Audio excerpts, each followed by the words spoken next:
Assalamualaikum teman-teman.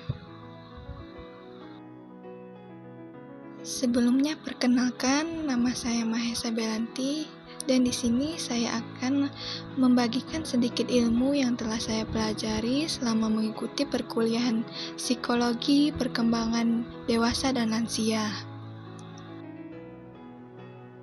Perkembangan sosio-emosional pada masa dewasa akhir merupakan fase penting dalam kehidupan seseorang yang melibatkan perubahan dalam hubungan sosial, emosi, dan kemandirian. Beberapa teori telah diajukan oleh para ahli untuk menjelaskan perkembangan sosio-emosional pada masa ini. Teori-teori yang berhubungan dengan perkembangan sosio-emosional pada masa dewasa akhir. Salah satu teori yang paling dikenal adalah teori ketimpangan psikologis yang diajukan oleh Erik Erikson. Menurut teori ini, individu pada masa dewasa akhir berada dalam tahap integritas versus putus asa. Pada tahap ini, individu mencari makna dalam hidup mereka dan mengevaluasi apakah mereka telah mencapai tujuan hidup yang mereka harapkan. Jika individu merasa puas dengan hidup mereka, mereka akan merasa memiliki integritas yang tinggi. Namun, jika individu merasa tidak mencapai tujuan hidup mereka, mereka akan merasakan putus asa. Teori lain yang relevan dalam perkembangan sosio-emosional pada masa dewasa akhir adalah teori sumber daya selektif yang dikembangkan oleh Laura Carstensen. Menurut teori ini, individu pada masa dewasa akhir cenderung mentransfer sumber daya mereka dari tujuan jangka panjang ke tujuan jangka pendek.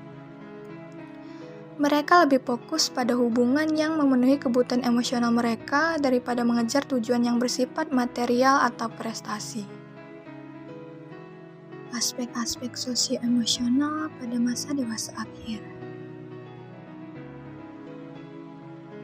Aspek-aspek yang memengaruhi sosio-emosional pada masa dewasa akhir meliputi peran sosial, perubahan fisik, dan perubahan siklus hidup.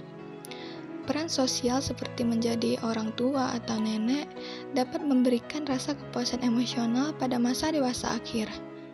Namun, perubahan fisik seperti penurunan kesehatan atau penampilan juga dapat mempengaruhi kesejahteraan emosional seseorang.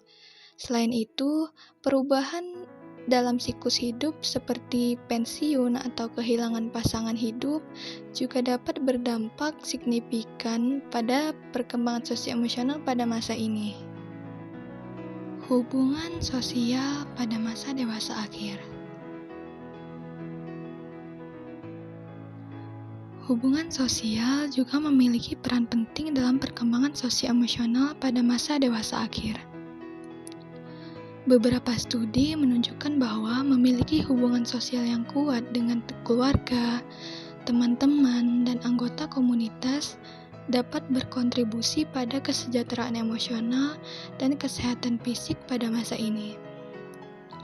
Hubungan sosial yang positif dapat memberikan dukungan emosional dan menyediakan sarana untuk berbagi pengalaman hidup.